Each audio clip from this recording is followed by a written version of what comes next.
आपला विभूती योग 10वा अध्याय सुरू आहे आणि आज 12वा श्लोक घेत आहोत आपण. अर्जुन उवाच. परम ब्रह्म परम धाम पवित्रम परमं भवान.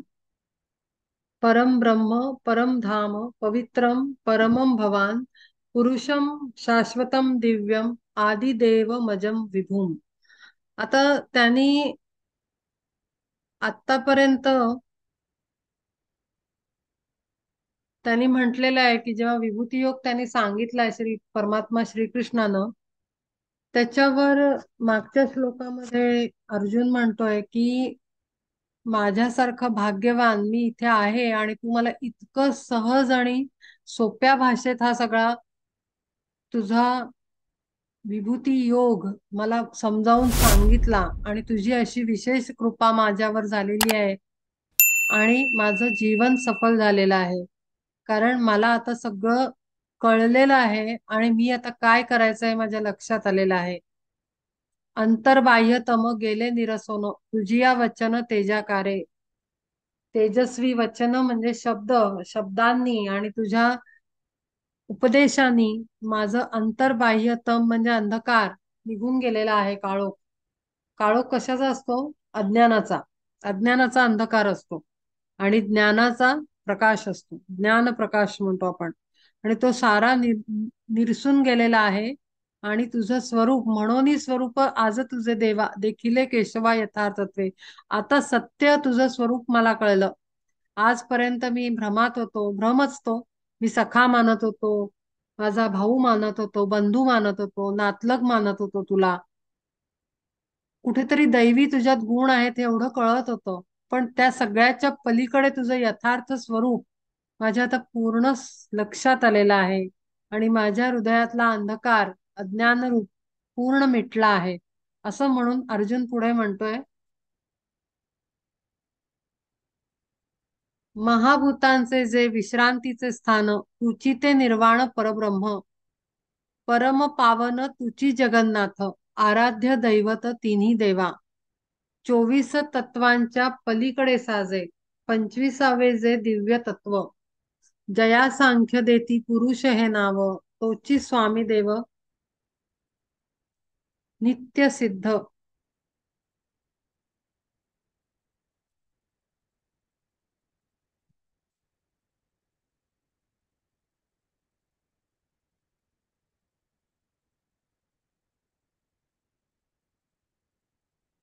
जया सांख्य देती पुरुष हे नाव तो तू स्वामी देव नित्य सिद्ध. होसी अजन्मा तू प्रकृती परता हेची आम्ही आता ओळखिले.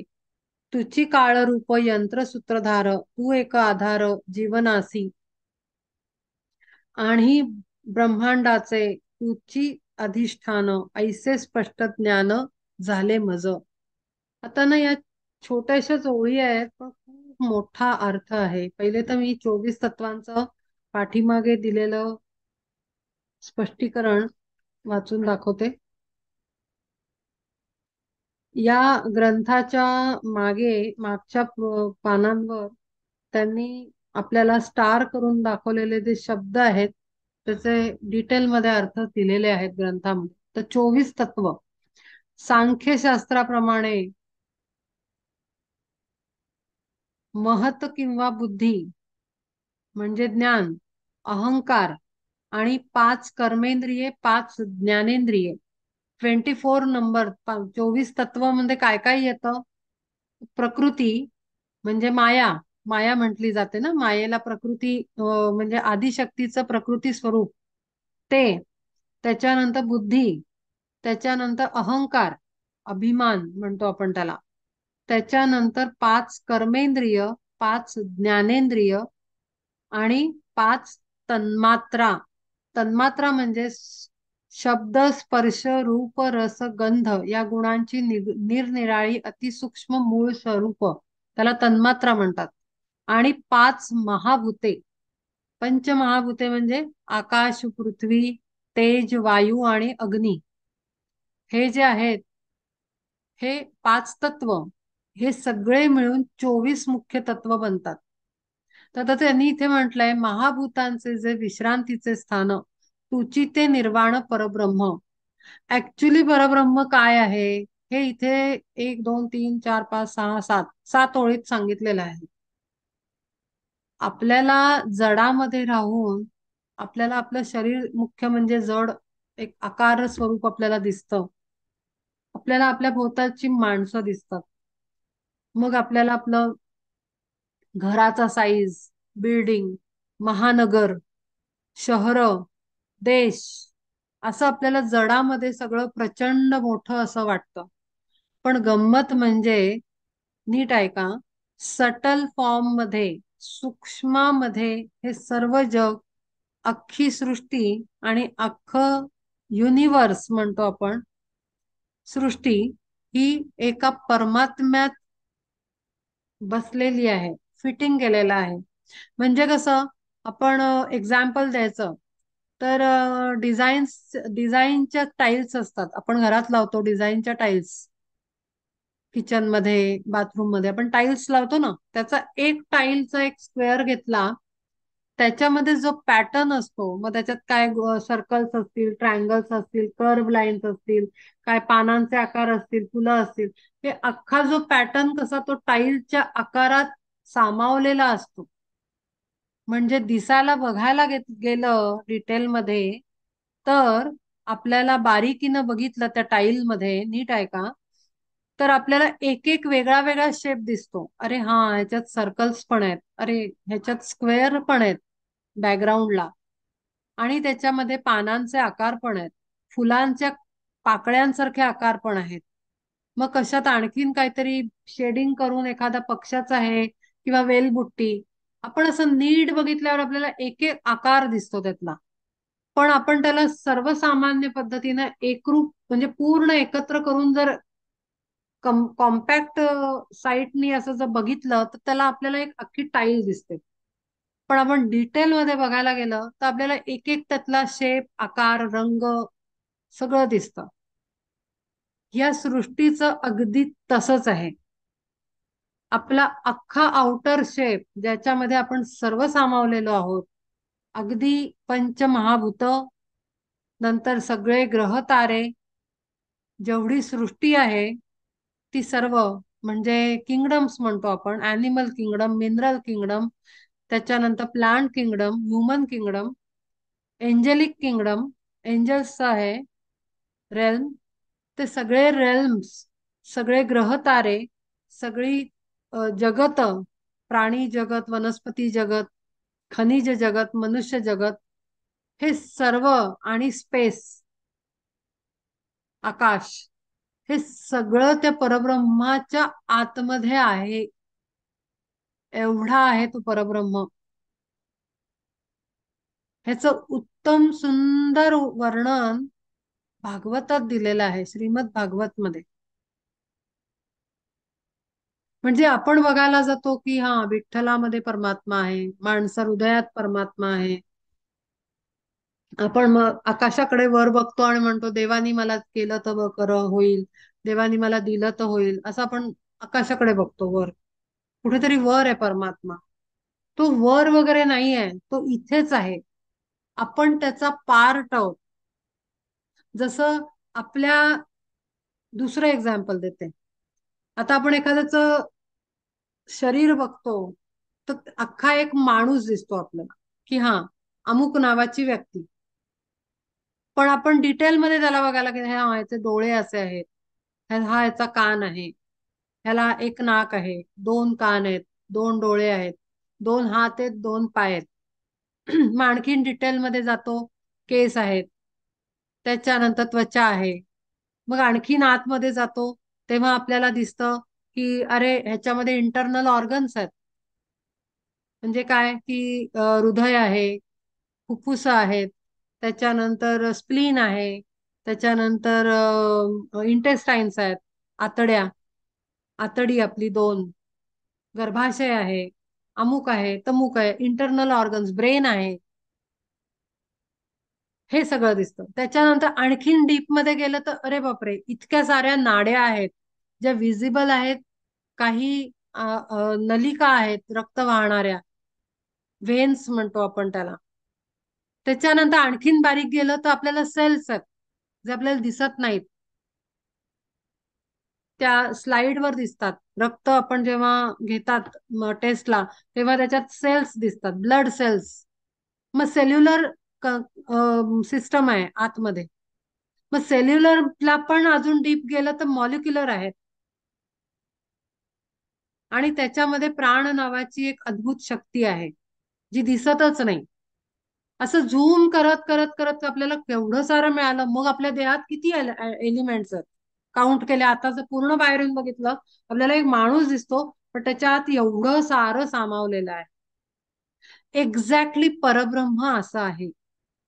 आपल्याला जेवढं डोळ्यांनी दिसतं आणि जेवढं आपल्याला डोळ्यांनी दिसत नाही, ते सटल, सूक्ष्म, या सारा म्हणून, अख्खा म्हणून एक परब्रह्म शक्ती आहे. आणि हेच इथे या 7 ओळींमध्ये सांगितलेलं आहे. महाभूतांचे जे विश्रांतीचे स्थान, तुची ते निर्वाण परब्रह्म. पंचमहाभूत त्याचाच पार्ट आहे. परम पावन तुझी जगन्नाथ, आराध्य दैवत तिन्ही देवा. त्यांनी 3 देव निर्माण केले सृष्टी निर्माण करायच्या आधी. नुसते संकल्प, आपण करतो ना संकल्प, हो आता मी अमुक महिन्यात अमुक करणार आहे, नुसता संकल्प. मग त्याच्यासाठी आपण अरेंजमेंट्स करतो. ओके, मग आता टाइम शेड्यूल बघावं लागेल. मग माझा टाइम इतका आहे, मग त्याच्यात मला हे काम करावं लागेल. आपण कसं अलॉट करतो काम स्वतःच्याच वेगळ्या वेगळ्या एनर्जीज ना. आपल्या इंटेलिजन्सला आपण एक काम देतो, हाताना पायाना आपण एक काम देतो. की मी स्वयंपाक करत असेल, पण माझ्या डोक्याने मी, माझ्याकडे वेळ कमी आहे, तर मी तेवढ्यात माझं पुढच्या कामाचं प्लॅनिंग करून घेईन. जे वर्किंग असतात ते या पद्धतीने काम करतात. आपले सगळे सेन्सेस ऍट अ टाइम वापरणं हे पॉसिबल आहे आपल्याला. म्हणजे आपण काम करत असतो, मग फक्त हातपायानी कामच नसतं करायचं. आपला ब्रेन, आपले इंटेलेक्च्युअल एनर्जीज, त्यांना युटिलाइज करायचं असतं. त्याच्याने स्पीड वाढतो जगण्याचा. आपण म्हणतो ना, मला 24 तास पण कमी पडतायत. ज्याला खूप काही करायचं असतं त्याला, त्याच्या तोंडात असे शब्द येतात की काय करू, मला इतकं काय काय करायचं की मला 24 तास पण छोटे वाटतात. पण 24 तास छोटे वाटले तर मग असे सगळे सेन्सेस एकदम तो वापरू शकतो. म्हणजे काय की 10 इंद्रिय, ज्ञानेंद्रिय आणि हे कर्मेंद्रिया, हे सगळ्याला 10 एनर्जीज न तो डायरेक्ट वापरू शकतो ऍट अ टाइम, सायमल्टेनियसली. तर ते 24 तासाचे त्याला 50 तास झाल्यासारखा कामाचा पसारा तो आटवू शकतो तेवढ्या कमी वेळात. हे पॉसिबल आहे ह्युमन बिंगला. तर ह्या पद्धतीनं आपल्याला हे परब्रह्म दाखवलंय त्यांनी. तर ते, जसं आता आपल्याला हे सगळं वापरावं लागतं, आपलेच पार्ट्स वेगळ्या वेगळ्या पद्धतीनं काम करताना, एखादं मॅनिफेस्ट करायचं असेल आपल्याला, एखादा आपण घेतलेला निर्णय कृतीत उतरवायचा असेल, तर आपल्याला आपले सगळे सेन्सेस वापरावे लागतात. हे जे 24 तत्व आहेत, ही सगळी आपल्याला ऍट अ टाइम वापरावी लागतात. पंचेंद्रिया, कर्मेंद्रिया, त्याच्यानंतर ज्ञानेंद्रिय आपली, त्याच्यानंतर आपली बुद्धी, आपला अहंकार जो आतमध्ये आहे. अहंकार म्हणजे वाईटच असतो असं असं नाहीये. अहंकारा चांगला पण असतो. तो अहंकार, ही सगळी 24 तत्व आपल्याला वापरावी लागतात त्यावेळेला, आणि आपल्याला काम करावं लागतं. अशाच पद्धतीनं परमात्म्यानी सृष्टी निर्माण करताना 3 दैवतांना निर्माण केलं सगळ्यात पहिले. ब्रह्मा, विष्णू आणि महादेव, महेश, महादेव. या तिन्ही देवांचं पण आराध्य ते परम तत्व आहे, परब्रह्म. पण आपल्याला हिरार्की मध्ये आपल्याला 3 दैवत दिलेली आहेत. की हो, कोणी विष्णूचे भक्त आहेत, उपासक आहेत, कोणी शिव उपासक आहेत. ब्रह्माला उपासनेचं हे बनवलं नाहीये, त्याला शाप होता मिळालेला.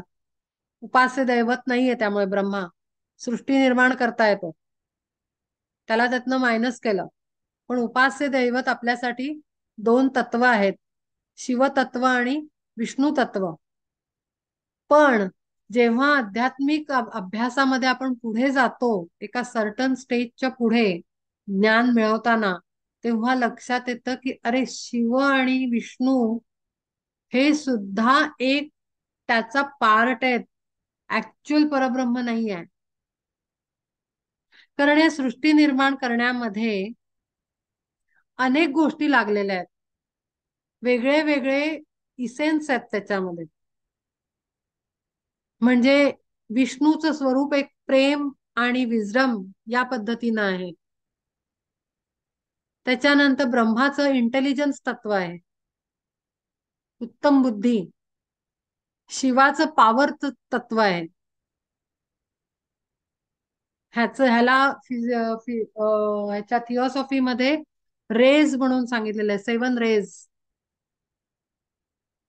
तर 3 महत्वाची तत्व, ब्रह्मतत्व, शिवतत्व, विष्णू तत्व, ह्यांचे स्वभाव, आणि या दोघा दोघांना कॉम्बिनेशन करून पुढचे 3 झाले. आणि चौथा सगळ्या तिन्हीचं मिळून मिश्रण असलेला 7वा रे म्हणतात, RAY, रे. असे 7 रेज आहेत, म्हणजे 7 स्वभाव, क्वालिटीज, मेजर क्वालिटीज. आपल्याला महादेव कसे आहेत, स्ट्रिक्ट आहेत, डिसिप्लिन आहे. म्हणून साठी ती 3 तत्व निर्माण केली, कारण त्यांच्या क्वालिटीज वेगळ्या वेगळ्या आहेत, त्यांची कामं वेगळी आहेत. महादेवांचं, शिवाचं काम आहे डिस्ट्रॉयर आहे तो. त्याच्यानंतर प्रिझर्वर आहे विष्णू, सांभाळतोय तो. आणि निर्माता आहे ब्रह्मा, क्रिएटर आहे तो. Brahma is a creator, creative intelligence Brahma.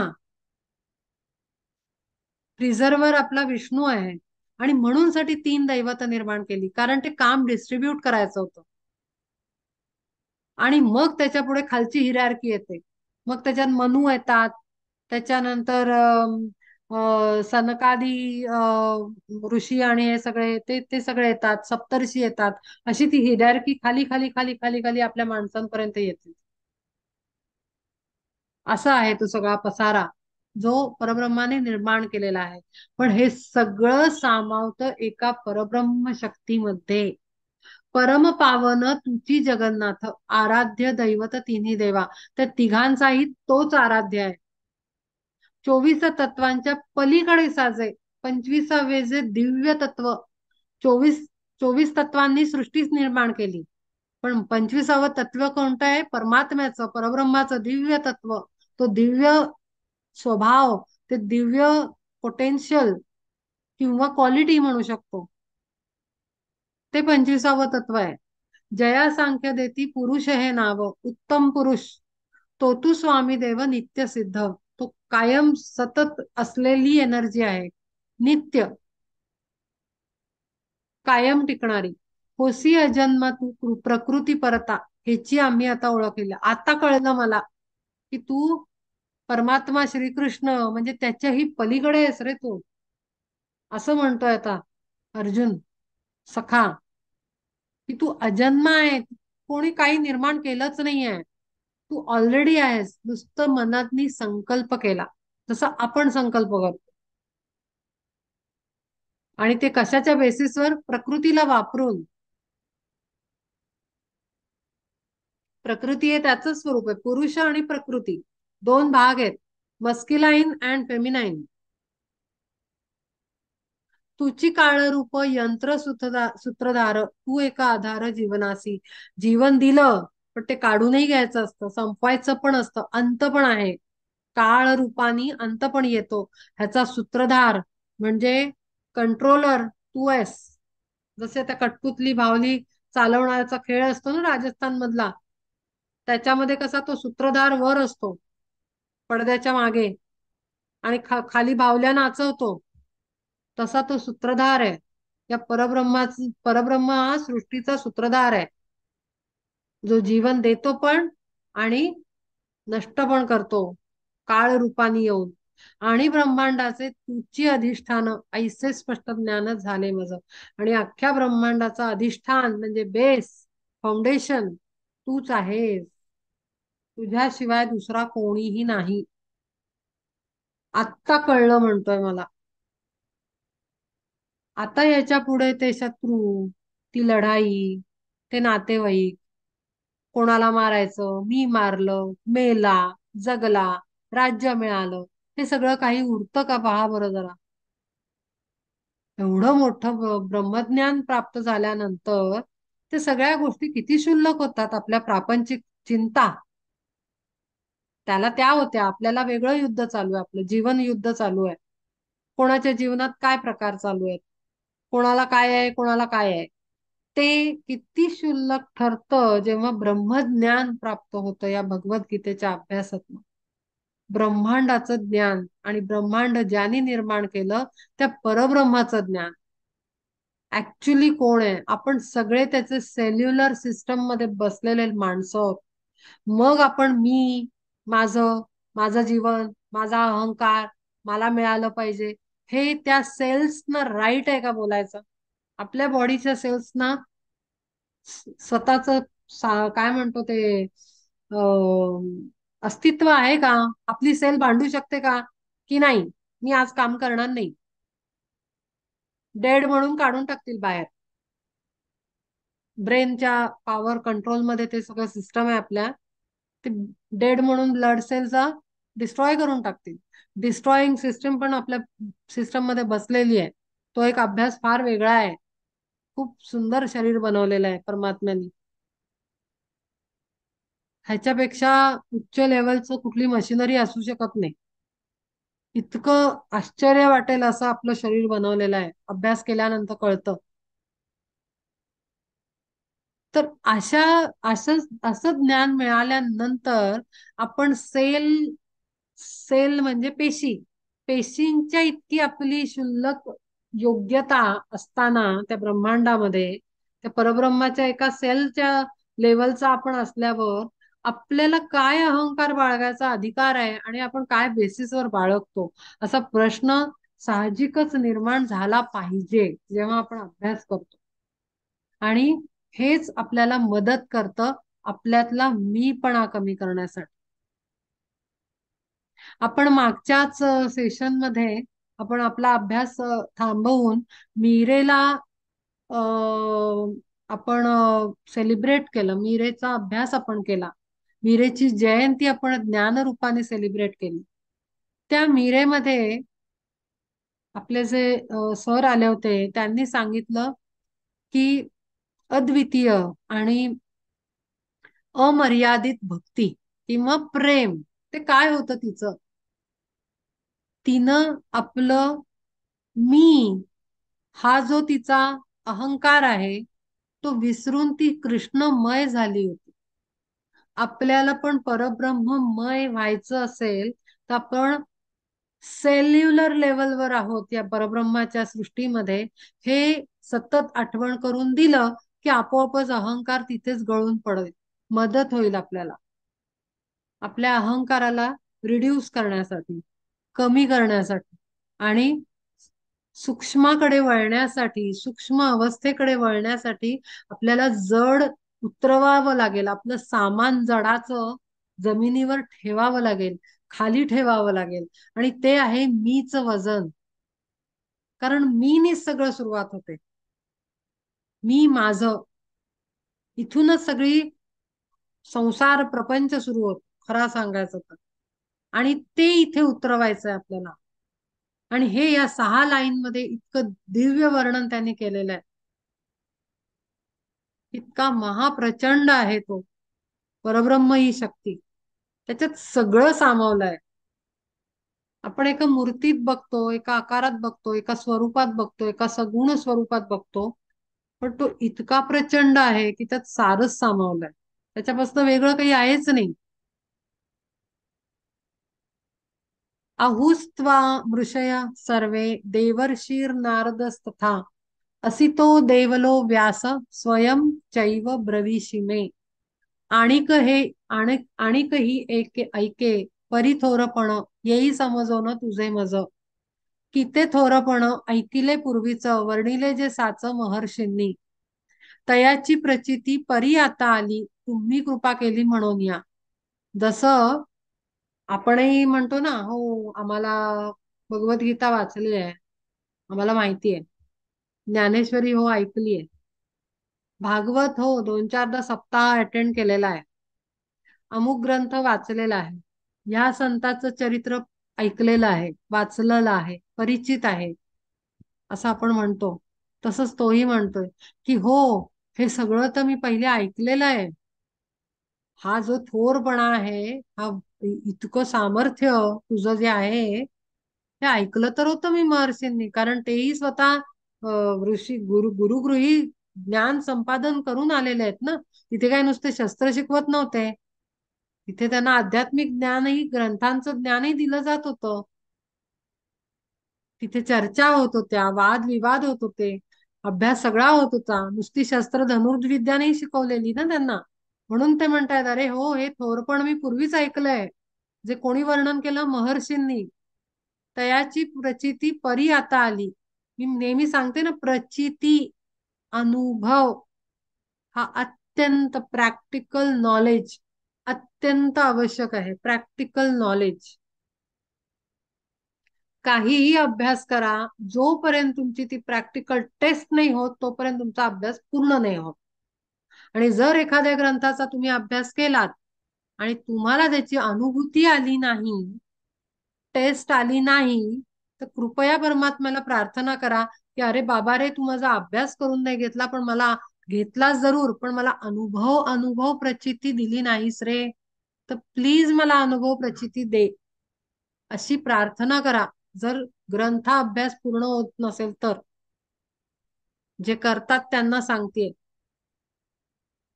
नाहीतर ते ज्ञान मुरत नाही. झाडामध्ये पाणी रूट पर्यंत जातं ना, आणि मग फ्लरिश होतं. तसं आपल्या आत्म्यापर्यंत जर गेलं नाही, तर आपली ऊर्ध्व गती नि प्रगती होणार नाही. आणि म्हणून तयाची प्रचिती आवश्यक आहे. परी आता आली, तुम्ही कृपा केली म्हणून या. जेव्हा ते कृपा करतील तेव्हा प्रचिती येईल. नाही तर ग्रंथ तर असं खूप वाचतो आपण, ऐकतोही खूप. युट्यूबवर तर ऑलवेज सगळं अवेलेबल आहे. पण कृपा होते तेव्हा प्रचिती येते. आणि म्हणून मी नेहमी सांगत आले, पुन्हा एकदा सांगते की कुठल्याही मोठ्या ग्रंथाला, चरित्राला वाचायला घेतल्यानंतर सुरुवातीला नेहमी प्रार्थना करा, इन्व्होकेशन, त्या शक्तींना आवाहन करा, त्यांना मार्गदर्शन मागा. हे फार जास्त महत्वाचं आहे. नाहीतर आपण शाळेचा अभ्यासही करतो की, गणिताचा अभ्यास करताना आपण इन्व्होकेशन नाही करत. हिंदी, मराठी, इंग्लिशचा अभ्यास करताना, सायन्सचा अभ्यास करताना आपण इन्व्होकेशन करत नाही. मग काय होतं? परीक्षेपुरतं, पेपर पुरतं येतं, खूप छान मार्क मिळतात, तारीफ होते, पेढे वाटतो, पुढे विसरून जातो. त्याला ब्रेड विनिंग नॉलेज, पोटासाठी भाकरी मिळवण्याचं ज्ञान आहे ते. कारण त्याचं काम झालं, संपलं. पण हे जे ज्ञान आहे, एखाद्याचं चरित्र, एखादं वाङ्मय, एखादं साहित्य किंवा एखादा ग्रंथ, हा दैवी शक्तीनं संपन्न असलेला आहे. त्यामुळे तो ऍब्सॉर्ब करणं परमनंटली बेसिसवर अत्यंत आवश्यक आहे, कारण तो आत्म्यापर्यंत जातो. आता दोन प्रकारची माणसं असतात. एक शालेय अभ्यास करतात नॉर्मल, पण एखादा खूप घुसतो एखाद्या विषयात की तो गणितज्ञ बनतो, तो सायंटिस्ट बनतो, तो वाङ्मय का अभ्यास करणारा साहित्यिक बनतो. म्हणजे काय करतो तो, तो त्याच्या डीप आर्ट डाईव्ह इन करतो सब्जेक्ट मध्ये. आणि तेव्हा ते इन्व्होकेशन होऊन केलेलं असतं, नोईंगली अथवा अननोईंगली ते होतं. कधी कोणी नोईंगली करतं किंवा अननोईंगली करतं. त्या रायटर्सना, त्या एंजल्सना, त्या सगळ्या पॉवर्सना, आपण ग्रेट बिंग्सना, तो मनुष्य कुठे ना कुठेतरी इन्व्होक करत असतो, प्रे करत असतो, प्रार्थना करत असतो. आणि मग तो गणितज्ञ, सायंटिस्ट किंवा काय म्हणतो आपण, साहित्यिक, असं उच्च पदावर जातो. आणि म्हणूनच हेच सेम तो तिथे अप्लाय करतो. या सब्जेक्ट मध्ये ज्याच्यामध्ये शाळा शिकतो आपण. पण ते सब्जेक्ट सोडून हे जे सब्जेक्ट आहेत स्पिरिच्युअल टीचिंग्स, ग्रंथ, ग्रंथाभ्यास, तिथे सुद्धा आपल्याला इन्व्होकेशन करावं लागतं, आपल्याला प्रार्थना करावी लागते आणि त्यांना म्हणावं लागतं की तुमची कृपा करा. कारण लिहिणारा आत्मशक्ती म्हणजे व्यासांनी लिहिलं किंवा आपलं रामायण यांनी लिहिलं, वाल्मिकींनी लिहिलं, त्यांच्या आत्म्याची अनंत जन्मांची साधनेची शक्ती तिथे असते. आणि तेच एकटे ते करत नाहीत, तिथे देवदूत म्हणजे एंजल बिंग्स आणि डायरेक्ट परब्रह्म तिथे मौजूद असतं, त्याचा प्रेझेन्स आहे तिथे. आणि म्हणून ते खूप पॉवरफुल आहे. प्रिंटिंग कुठेही केलेलं असू दे, कागद कुठलाही वापरा, पण ते ग्रंथांच्या शब्दांमध्ये पॉवर्स आहेत. आणि म्हणून इथे तेही म्हणतायत, अर्जुनही म्हणतोय की याची प्रचिती आधी आली होती, आणि पण आता वाचन आधी झालं होतं, ज्ञान आधी मिळालं होतं, माहिती होतं, ऐकलं होतं, बघितलं होतं, पण तुमची कृपा झाली आज आणि त्याची प्रचिती आली, अनुभव आला. नारद ऐसेची करी गुणगान, अखंड बैसोन आम्हापाशी, परितयाचे तो रहस्य नेणो न होतसो तल्लीन गीत सुखी. पण त्याचे ते गाण्याचं ते वाजणारं ते वाद्य आणि त्याचा ताल, त्याचा आवाज, ह्याच्यातच गुंगलो आम्ही गीतामध्ये. पण त्याचं रहस्य, जसं काल त्यांनी सांगितलं की ते पद मीराबाईंचं गुरूंनी विचारल्याचा अर्थ काय, त्यांनी काहीतरी वेगळाच अर्थ लावला. त्यांनी शृंगार रसाकडे नेलं, कारण कारण काय, जडात ते दिसतं ना, पण सूक्ष्मातला अर्थ अपेक्षित होता गुरूंना. पण सामान्यतः आपण जडातला अर्थ लावतो. तसंच इथे ते म्हणतायत की आम्ही कशात तल्लीन झालो, ते गाणं आणि किती छान ताल लावलाय, लय किती छान आहे, ह्याच्याकडेच आमचं लक्ष गेलं आणि त्याच्यातच तल्लीन झालो. पण त्यातल्या शब्दांचं रहस्य, त्यातला सटल मिनिंग आम्हाला कळलाच नव्हता. अखंड गात होते नारद तुमचं गुणगान. अहोजी गोविंदा, आंधळेच्या गावी स्वये जरी रवी प्रकटला, तरी तया होय उन्हाचीच सोय, परी दिसे काय प्रकाश तो. आपली अवस्था आंधळ्यासारखी असते जेव्हा आपण जडातनं त्या गोष्टींना बघायला जातो. हा प्रॉब्लेम आहे. आपल्या जड डोळ्यांनी जेव्हा अर्थ लावायला जातो, तेव्हा आपल्याला वरचा लेअर कळतो. कांद्यासारखा आहे ज्ञान हे. जितके लेअर उतरवाल उतरवाल उतरवाल, आज गर्भिता अर्थापर्यंत आपण जातो. Inner teachings, inner divine teachings असं म्हणतात त्याला. हिडन मिनिंग्स, छुपलेले अर्थ, गुप्त अर्थ, रहस्य, असे शब्द वापरले जातात.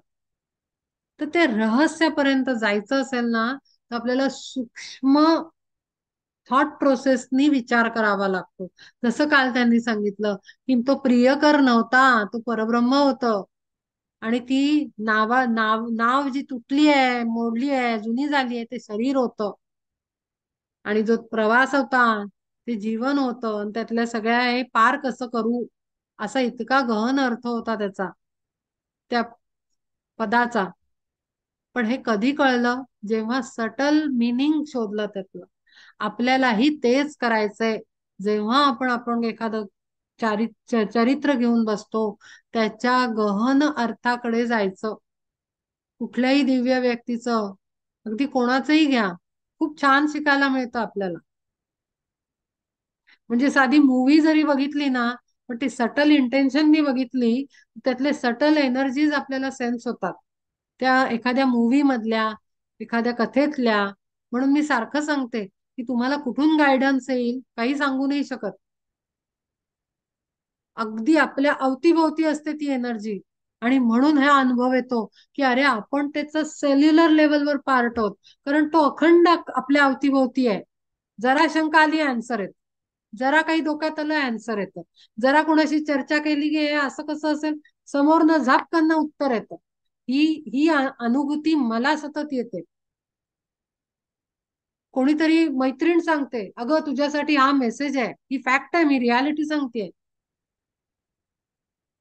अगं मेडिटेशन करत होते आणि तुझ्यासाठी मेसेज आला. असं व्हायला लागतं. हे का होतं? कारण आपण त्याच्यातच बसलोय. जसा मासा पाण्यातच असतो ना, तसं आपण परब्रह्मात आतमध्ये आहोत. आपण त्याच्या आतमधला पदार्थ आहोत. आणि म्हणून आपल्याला जेव्हा आपण समरस होतो त्याच्याशी, आपण आपलं मीपणा ठेवतो कवर काढून, तेव्हा आपण त्याच्यात मेल्ट होतो. आणि मेल्ट झाल्यानंतर, एकरूप झाल्यानंतर, जशी मीराबाई होती तसं झाल्यानंतर तोच सगळी काळजी घेतो. तोच तुम्हाला मेसेजेस पुरवतो, तोच सामान पुरवतो, तोच बुद्धी देतो.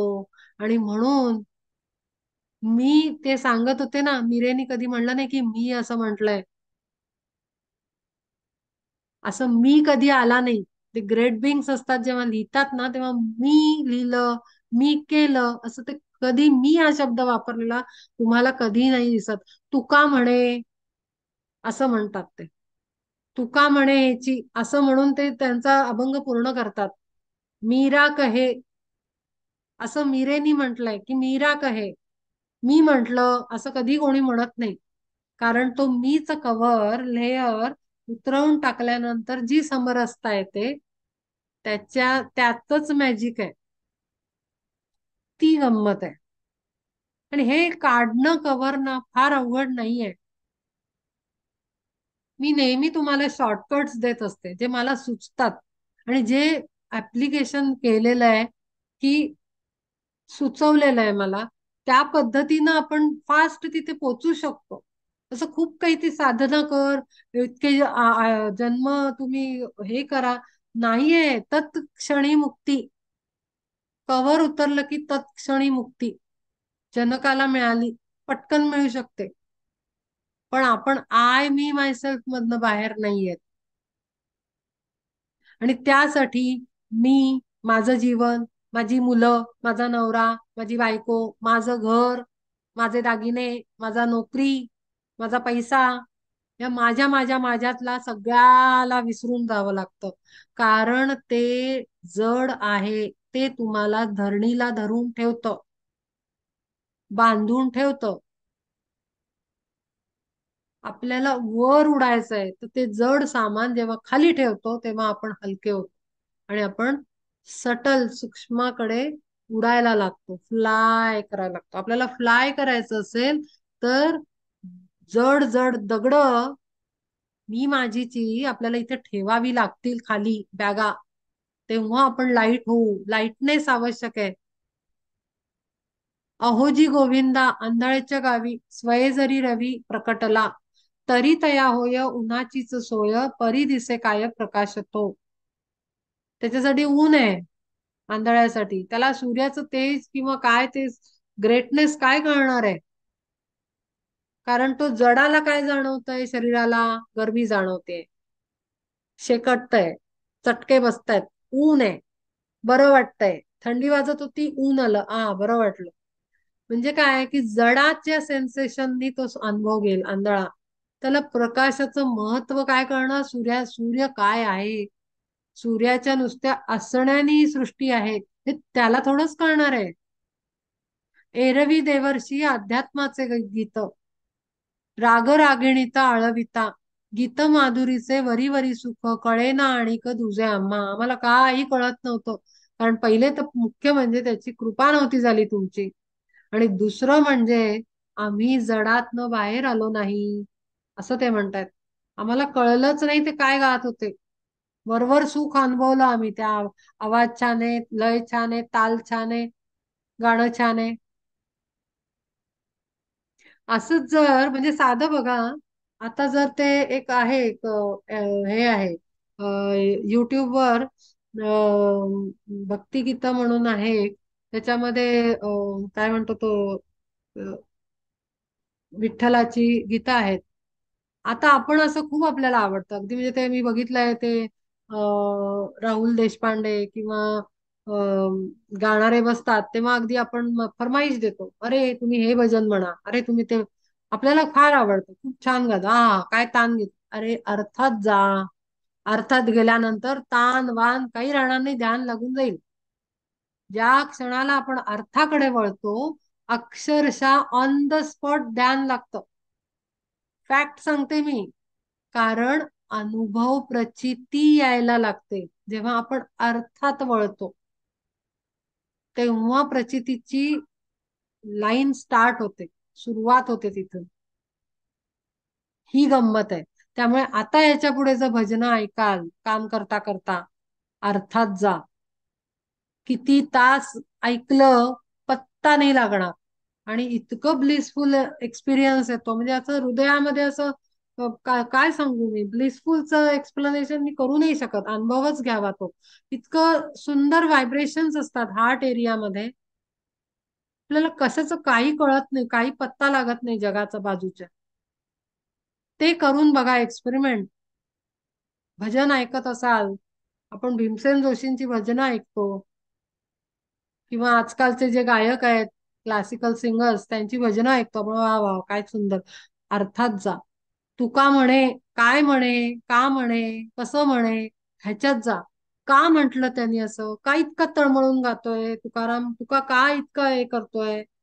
आम्ही जातो आमच्या गावा, काय हे त्याचं गाव नाहीये का, तो का चालला, का इथे मन नाही लागून राहिलं, मग तिथे काय ठेवलंय, का आकर्षित होतोय. ह्याच्याकडे जेव्हा आपण वळतो, मग आपल्याला ही आस लागते, आनंद कळतो, आत्मानंद कळतो, त्याचा मिठास कळते.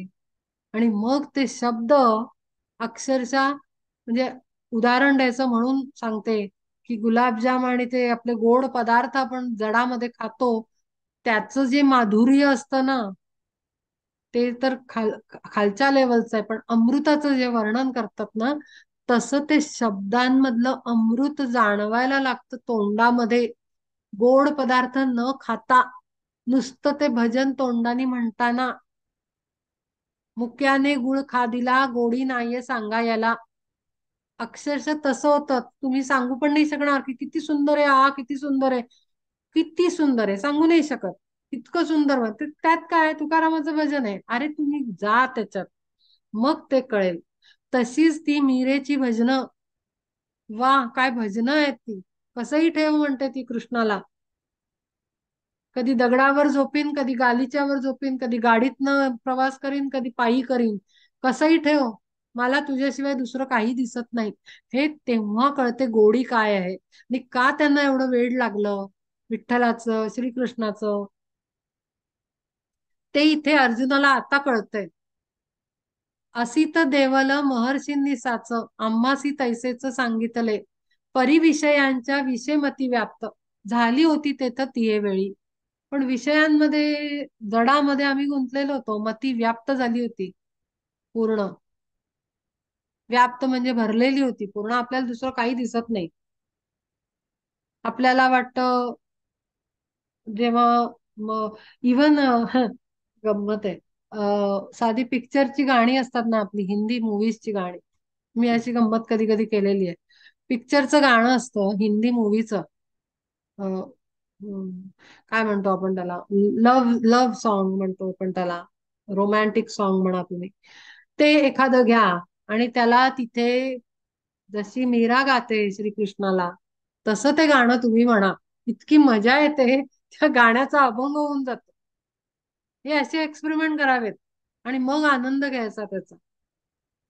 तेव्हा काय होईल, इथे जे म्हटलंय ना, विषयांच्या मती व्याप्त असते ती, म्हणजे ती लिमिटेशन सोडून पुढे जाईल. आणि तेव्हा ते गाणं सुद्धा भजन बनेल. एखादं रोमॅन्टिक सॉन्ग करून बघा, खरंच बनतं, मजा येते गाताना. तिथं परब्रह्माला ठेवायचं प्रिय कराऐवजी, आणि ते गायचं. कुठलंही आजकालचं मूवीचं गाणं घ्या, खूप मजा येते. अगदी भजनाचाच आनंद, आणि ते हृदयात तेच ऍक्टिव्हेशन आणि तेच ब्लिसफुल फेम होतं सगळं. आणि कायचे तुझं काय सांगू आता, व्यासदेवे स्वतः येऊन या. आमुच्या मंदिरी तुझेची वर्णन करावे संपूर्ण निरंतर. परिचिंतामणी देखिला अंधारी, सारावा तो दुरी नोळ कोणी. तुम्हाला माहितीये ना, आपण महाभारत बघितलेलं आहे. व्यासांनीच हेल्प केलेली आहे त्यांचं जनरेशन पुढे जाण्यासाठी, विचित्र वीर्यापासून. म्हणजे व्यासांचं सतत त्यांच्या घरात येणं जाणं असणार, किंवा व्यासांशी संपर्क आहे. ते सांगतायत, आमुच्या मंदिरी तुझेची वर्णन करावे संपूर्ण निरंतर. नेहमी त्यांच्या तोंडून ऐकलंय, बाकीच्यांचं काय सांगू. पण कळलंच नाही समोर काय ठेवलंय आणि ते काय सांगतायत, कोणाबद्दल सांगतायत. परिचिंतामणी देखीला अंधारी, सारावा तो दुरी नोळख होनी. मग सूर्योदय होता चित्त जैसा, चिंतामणी ऐसा ओळखावा. अंधार गेल्यानंतर अज्ञानाचा, मग आपल्याला कळतं, अरे ह्याच्यात तेवढा अर्थ आहे. मग एकदम आपल्याला लक्षात आल्यानंतर आपण चार लोकांना सांगायला जातो. मग समोरचा माणूस पण तो त्याच्यातच असतो ना, जडात. तो म्हणतो त्यात काय, तिथं तुकारामाचं भजन आहे, माहितीये मला. अरे पण आपल्याला काय कळलं आणि ते काय सांगायला जातो ते समोरच्याला कळतच नाही, तो त्याच्यापर्यंत पोहोचतच नाही मेसेज आपला. कारण आपल्याला अचानक उत्स्फूर्तपणे कळलेलं असतं ना, लक्ष दिल्यानंतर. तसं झालं. सूर्योदय झाल्यानंतर हातात काय दिलंय ते कळलं. चिंतामणी आहे. चिंतामणी म्हणजे जे तुम्ही इच्छा कराल ते तुरंत तुम्हाला मिळतं. तैसे व्यासादिक महर्षींचे बोल, खाणी त्या अमोल चिद्रत्नांच्या. ज्ञानरूप रत्न. रत्न कोणती? ज्ञानाने संपन्न अशी रत्न, जी नुसती हातात पडल्यानंतर तुमचं सगळं जीवन, जन्म सार्थकी लागेल, इन्कार्नेशन. असोनी समीप उपेक्षिल्या पूर्ण, सूर्या तुझं विण कृष्णदेवा. बाबा रे, तुझी कृपा नव्हती त्यामुळे सगळं मी मातीत घातलं. ते त्यांनी दिलेलं एवढं ज्ञान त्यावेळेला काही कळलं नाही. एवढं आयुष्य बेकार मध्ये व्यर्थ गेले श्वास. अक्षरशः कुठेतरी हा पश्चाताप होतोय अर्जुनाला सुद्धा. ती कळलं नाही रे. तेव्हा स्वतः येऊन ते सांगत होते, स्वतः येऊन गाणी ते गात होता. देवर्षी नारद गात होते. कायम त्यांचा संपर्क सहवास आम्हाला झाला, पण आम्हाला कळलंच नाही आमच्या समोर काय आहे. आपली ही अवस्था तशीच असते. आपल्याला दिसतच नाही, कळतच नाही, अनुभव येत नाही, जातच नाही खोलात. तू मी करत बसतो आपण. सर्वमेतद्रुतं मन्ये यन्मां वदसि केशव, नहि ते भगवन व्यक्तिम विदुर्देवा न दानवा. आता तुझी वाक्ये हेची सूर्य कर, फाकता साचार मदंतरी. आता तुझं प्रत्येक वाक्य आणि शब्द माझ्या आतमध्ये सूर्यकिरणांसारखा प्रकाश लख झालाय माझ्या आतमध्ये. महर्षींनी जे जे सांगितले मार्ग, आकळले चांग सर्वही ते. हृदय भूमीत पडले सखोल, ज्ञान बीज बोल तयाचे ते. तुझिया कृपेचे लाभताची ओल, संवादे सफल झाले मग. ते बीज पडलेलं असतं, ऐकलेलं सगळ्यांनी असतं, पण कृपेचा सूर्यप्रकाश न झाल्यामुळे ते बीज न आतमधलं त्याचं सॅपलिंग म्हणजे त्याचं फुटलेलं नाहीये. ते ज्ञान त्याचं वाढलं नाही, फोफावलं नाही ते हृदयभूमीमध्ये. त्याला दोन गोष्टी लागतात, एक म्हणजे कृपा, ज्ञान प्रकाश, आणि कृपेचा लाभताची ओल, संवादे सफल झाले मग. सॉरी, ज्ञान प्रकाश म्हणजे उजेड, ज्ञान मिळायला लागतं तेव्हा ते, आणि कृपेचा ओलावा गुरूंच्या, तेव्हा ते बीज उमलतं आणि त्याचा वटवृक्ष होतो ज्ञानाचा. ते त्याच्याशिवाय नाही होऊ शकत. अहो नारदादी संतांच्या ज्या युक्ती, घोंगावत येती नद्या जैसा. तया लागी झालो सागर मिसाचा, संवाद सुखाचा आज येथे. आज एवढ्या सगळं ऐकलं होतं त्यांच्याकडनं, महासागर झालाय. कारण मला आता सगळंच कळलंच, पूर्ण तुझं गुपितच कळलं. त्यामुळे जेवढं आतापर्यंत ऐकलं ते सगळ्याचा अर्थ लागला. असंच होतं बरं. जेव्हा आपल्याला सिक्रेट कळतं, आपल्याला सगळे अर्थ कळतात. मग आपल्यासाठी गुप्त असं काही उरतच नाही. खुली किताब म्हणतो ना, तसं आपल्याला होऊन जातं ही सृष्टी. काही उरत नाही आपल्याला. कसला लोभ नाही, कसला मान नाही, कसला अहंकार नाही. सर्व एकाच ह्याचं धाग्याचं वस्त्र विणल्यासारखं आपल्याला सर्वत्र जाणवत. एकरूपता तीच होती या संतांमध्ये. मीराबाई घ्या, संत तुकाराम घ्या, सर्व संत आपल्या मराठी ह्याच्यामध्ये भूमीमध्ये निर्माण झालेले, किंवा आपले नंतरचे गुळवणी महाराज घ्या, किंवा रावसाहेब सहस्त्रबुद्धे घ्या, किंवा हे आपले पावसचे गुरु घ्या. प्रत्येकाने तेच बघितलं आणि ते असे एकरूप होऊन गेले. तिथे काही उरत नाही. तया लगी झालो सागर मिसाचा, संवाद सुखाचा आज येथे. जन्म जन्मांतरी आजवरी येथ, केले जे सुकृत सर्वोत्तम. तेणे तू सद्गुरु जोडलासी मज, फळा आले काज आज ऐसे. असंच असतं, आपलं अनंत जन्मांचं पुण्य जेव्हा एकत्र येतं तेव्हा असा विशेष जन्म येतो आणि सगळे आपल्याला रिटर्न होतात. पुण्यकर्म. आणि म्हणून पुण्यकर्म करायचं असतं, कारण ते कधी एकत्र होईल आणि आपल्याला मोठा लाभ होईल, लॉटरी लागेल, सांगू शकत नाही. म्हणून पुण्यकर्म करायचं. पुण्यकर्म काय आहे? ज्याला जे हवं त्याला ते द्यायचं. शॉर्ट मध्ये सांगते. आपण म्हणतो अन्नदान करा, ज्ञानदान करा, पैसे दान करा. मी सांगते ज्याला जे हवं ते द्यायचं. कोणाला प्रेम हवं, कोणाला गोड संवाद हवा घरातल्या माणसाला, कोणाला मदत हवी, कोणाला वस्तू हवी, कोणाला कशातलं तरी ज्ञान हवं. प्रश्न घेऊन आलाय आपल्या समोर, ह्याचं कसं करू? अगदी मोकळ्या हाताने द्यावं. मला काय मिळेल ह्याचा विचार करायचा नाही. हे आहे पुण्यकर्म. पुण्यकर्म म्हणजे त्या ह्याच्यामध्ये जाऊन नदीमध्ये डुबक्या मारायच्या, पवित्र नद्यांमध्ये, हे पुण्यकर्म नाही. हे नदीला घाण करणं झालं संतांच्याच भाषेत. पुण्यकर्म मंदिरांमध्ये फेरे मारणं नाही. पुण्यकर्म म्हणजे यात्रा करणं नाही. पुण्य म्हणजे तुम्ही जे कुठल्या जीवासाठी चांगलं करतात ते पुण्यकर्म असतं. पण आपल्याला काय वाटतं, आम्ही खूप पुण्यसाच, आम्ही चारधाम यात्रा केल्या, अनंत यात्रा केल्या, सगळी विष्णूची स्थानं, महादेवाची स्थानं आम्ही सगळी पालथी घातली. पुण्य खूप आहे आमच्याकडे, त्याची गरज नाही. त्यांना भेटायला जाण्याची गरज नाही, त्यांच्यातच आपण राहतोय. आपण त्याच्यातच आहोत. त्यांना काय वेगळे भेटायला जातोय? आपण त्यातल्याच दुसऱ्या सेलला एक सेल जेव्हा मदत करतो ते पुण्यकर्म झालं. जो माझ्या दारात येईल, जो माझ्या समोर काहीतरी रिक्वेस्ट घेऊन येईल, त्याला मी ते देईन, हे पुण्यकर्म. मग दररोज बघायचं काय होतं आपल्याकडनं. रोज म्हणायचं सकाळी, आज काहीतरी माझ्याकडनं कोणाला तरी दिलं जावं. काय ते आपण नाही ठरवायचं. मी पैसेच देईन, मी वस्तूच देईन, मी मदतच करेन, पैसे नाहीच देणार, ठरवायचं नाही. एखादा येईल, मग बरोबर येतो, कोणाचा तरी फोन येतो, अरे मला, मग गप्पा मारायचं.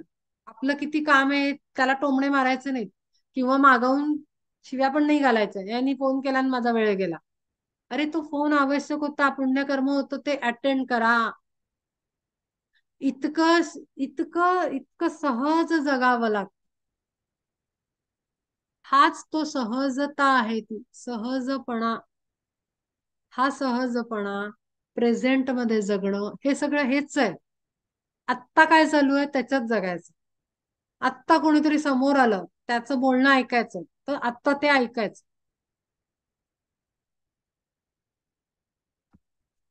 ही फॅक्ट आहे.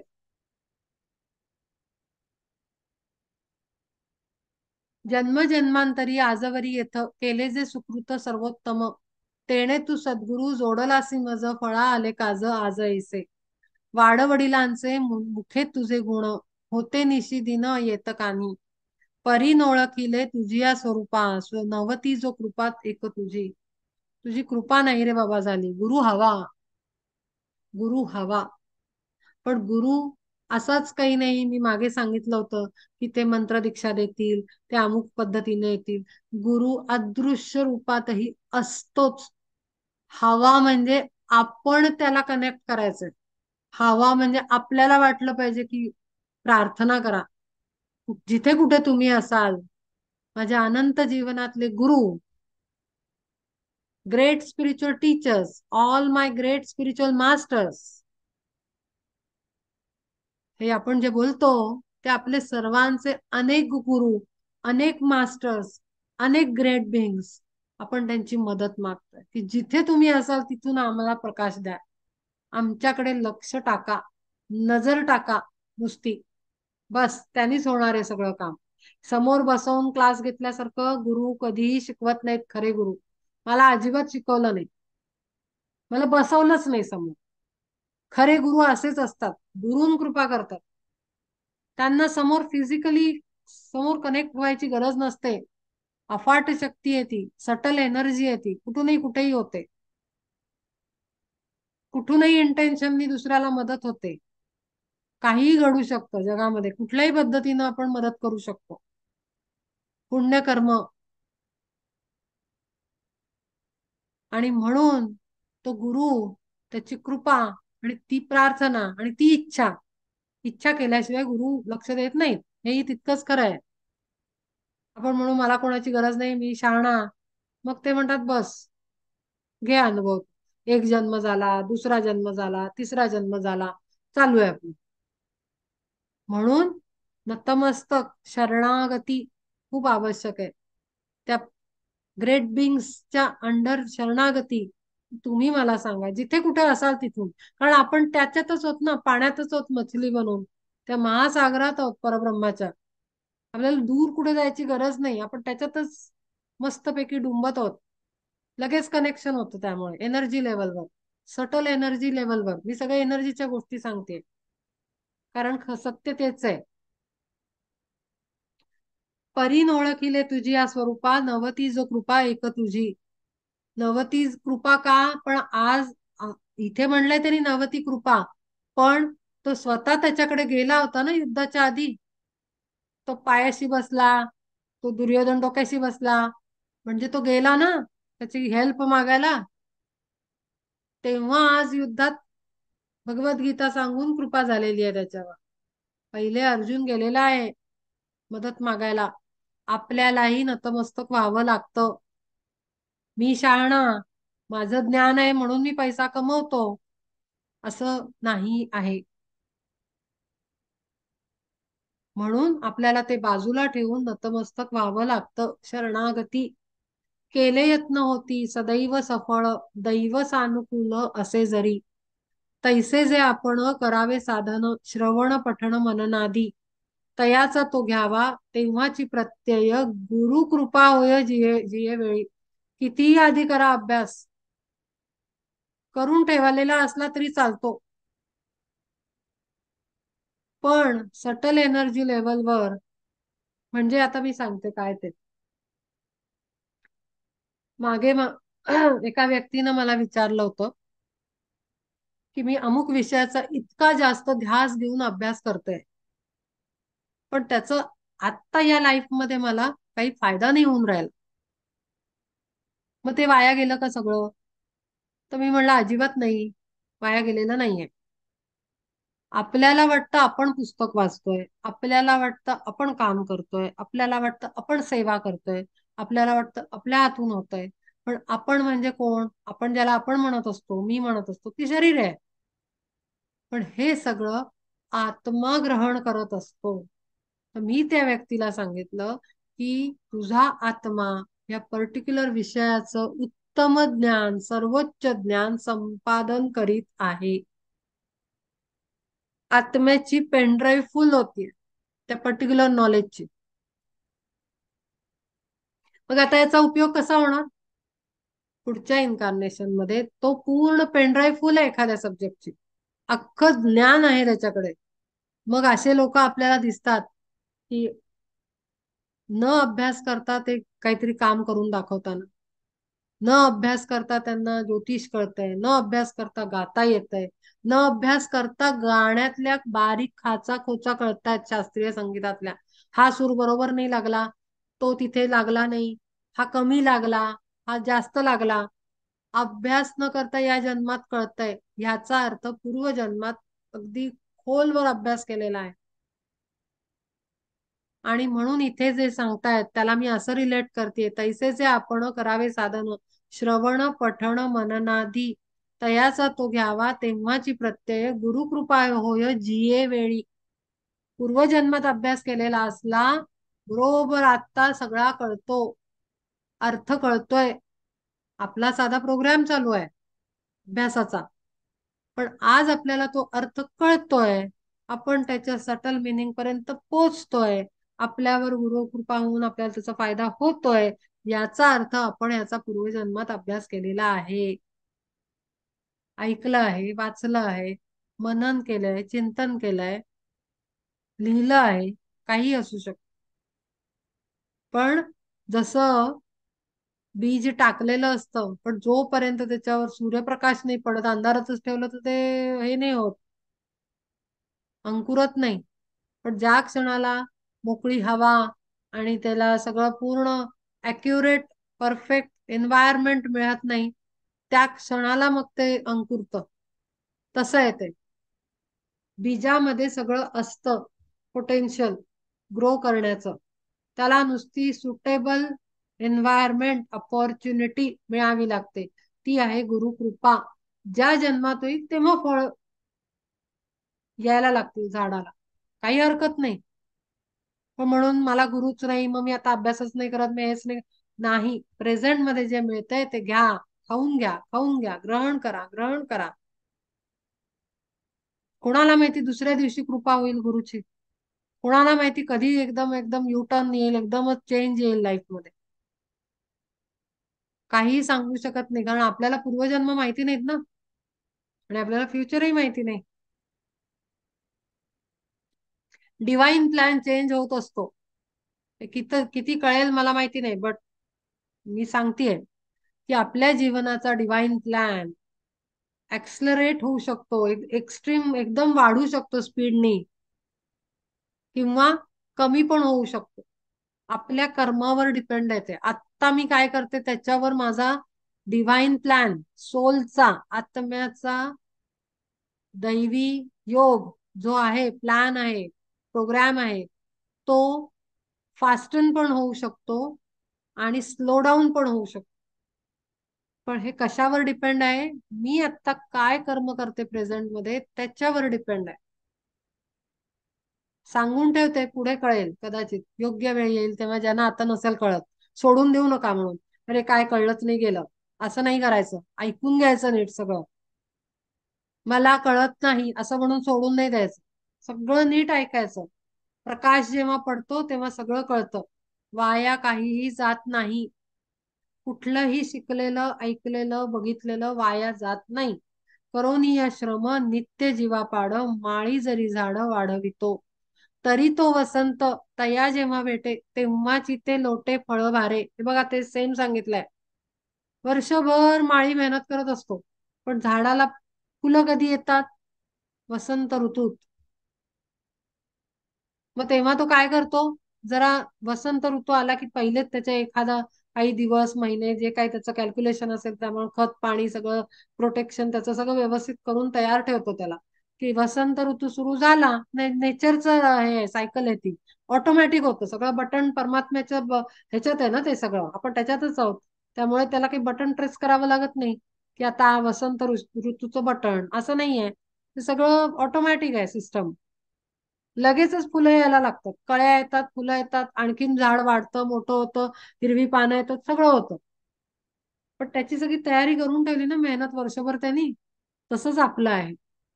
कळलं नाही, जमत नाही, समजत नाही करून सोडून नाही द्यायचं आपल्याला काही. थांबायचं नाहीये, करत राहायचं, शिकत राहायचं, ऐकत राहायचं.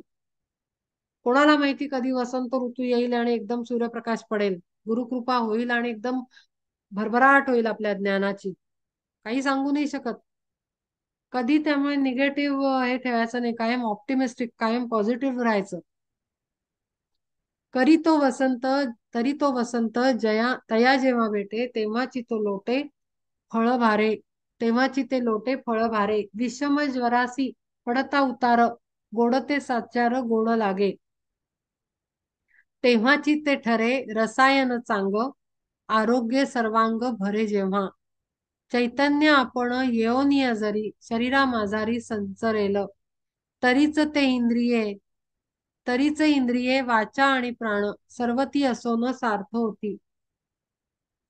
तैसे वेदशास्त्र जे का अभ्यासिले, साधन जे केले योगाधिक, तेव्हाची ते सर्व आपुलेसे होय जेव्हा गुरुराय कृपा करी. गुरु कृपा ही शेवटचा लाईट आहे, शेवटची एनर्जी आहे, जी आल्यानंतर ताबडतोब फास्ट का प्रोसेस स्टार्ट होते. हे ऍक्च्युली मी सांगते हा, म्हणजे कुठल्या क्षणाला गुरुकृपा होईल तुम्हाला नाही माहिती, दॅट इज सिक्रेट. पण म्हणून मी करत नाही, आता वेळ नाही, समजत नाहीये, माझी योग्यता नाही, या टाईपच्या निगेटिव्ह अप्रोच ना कधी नाही ठेवू. करत राहायचं, करत राहायचं, करत राहायचं. एफर्ट टाकायचा, सगळी इंद्रिय वापरायची, सगळ्यांना कामाला लावायचं. नाही तर उपयोगच काय, सगळ्या एवढ्या इंद्रियांना घेऊन आपण जोपासतोय, कौतुक करतोय या शरीराचं, त्याचा उपयोगच काय आहे त्या इंद्रियांचा? डोळे जर चांगलं वाचणार नाहीत तर डोळ्यांचा काय उपयोग? कान जर चांगलं ऐकणार नाहीत तर कानांचा काय उपयोग? तोंडाने आपलं चांगलं भाषा नाही निघत, चांगलं प्रेम नाही निघत, तर उपयोग काय त्याचा?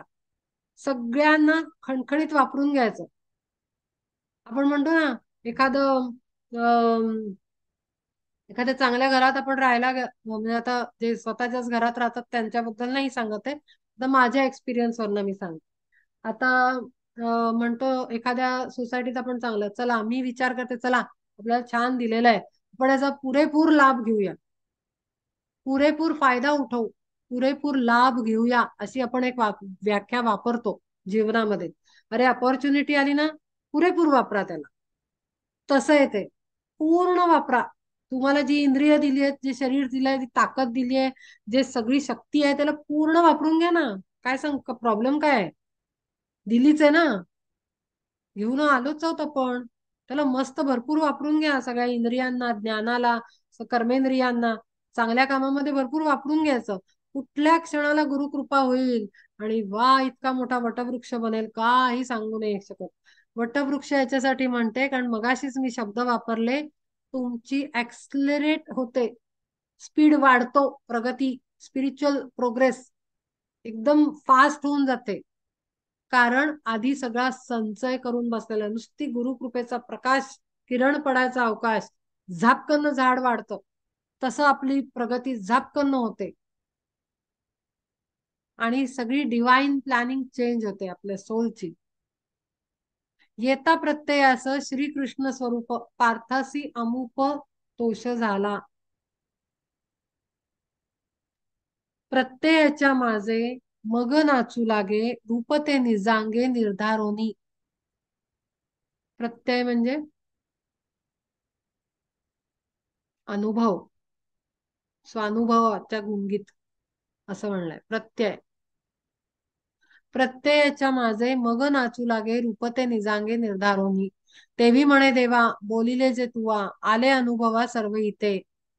आता मला पहिले तर तू कळला, त्यामुळे सगळा अर्थ कळला, असं होतं. मग गुरुकृपा जेव्हा होते ना, तेव्हा सगळं एवढं वाचलेलं, पूर्वजन्मात वाचलेलं फट फट फट फट सगळं कळायला लागतं आणि आपल्याला असं वाटतं, अरे यार मी तर यावेळेला नाही वाचलं, हे तर मी कुठे ऐकलं नाही, मला कसं काय हे सगळं समजून राहिलं? कारण पूर्वकर्म, पूर्वजन्मांचे हिशोब, केलेली कर्म, पुण्य, दुसऱ्याला मदत केलेली असते शिकण्यासाठी, आपल्याला सहज प्राप्त होतं ज्ञान. आणि म्हणून सांगते, जो जे मागेल ते त्याला द्या. जो जो तुमच्या समोर जो प्रॉब्लेम घेऊन येईल त्याला ते द्या, तेच पुण्यकर्म आहे. देवदानवांच्या बुद्धीसी निश्चय, सर्वथा न होय द्रुपाचा. ते हे तो निसंदेह आकळले येथे, साच मोक्षपते मज लागी. मोक्षपते म्हणजे मोक्ष देणारा, मुक्ती देणारा. उपदेशाविण झाले ज्ञान साच, निज बुद्धीनेच आपण आते. ऐसे म्हणे कोणी तरी ते अज्ञान, प्रत्ययी खूण कळो आली. जो मूर्ख असं म्हणेल किंवा मला सगळं कळलं, त्याला काहीच कळलेलं नसतं. कारण जेव्हा मला कळलं आपण असं म्हणतो ना, तेव्हाच तिथे अज्ञान आहे. जेव्हा कळतं तेव्हा सांगावं नाही लागत मला कळलं. कृतीतून दिसतं. Behaviour, thought, speech and action. आपल्या विचारांमधनं ते दिसतं. आपण म्हणतो ना एखाद्या व्यक्तीचे फार ऑप्टिमिस्टिक ऍटिट्यूड आहे, फार पॉझिटिव्ह आहे, त्याच्या कृतीतनं दिसतं. तो नाही सांगत मला हे सगळं कळतं, मला हे सगळं वाचलंय मी, मला हे मिळालंय. कृती, ऍक्शन, थॉट, विचार आपले, स्पीच, आपण जी भाषा वापरतो, ज्या पद्धतीनं आपण बोलतो, संवाद करतो, त्याच्यात कळतं. सांगावं नाही लागत मला हे कळलंय. आणि म्हणून इथे म्हणलंय त्यांनी की त्यांना काहीच कळलेलं नसतं, ते अज्ञानी असतात, जे खूप आरडाओरडा करतात. हे वाचलं, ते वाचलं, ते वाचलं, ते वाचलं. कळलं काहीच नाही. करणे सांगावं लागतंय मी हे वाचलं, मी हे वाचलं. आपण जे करतो वाचतो ना, त्याला सांगायची गरज नसते. आपल्या लाईफस्टाईल मधनं आपोआप दिसतं त्यांना. आपण इथे थांबवूया. कितवा श्लोक आहे? 15वा. कोणाला काही शेअर करायचं असेल, सांगायचं असेल, विचारायचं असेल तर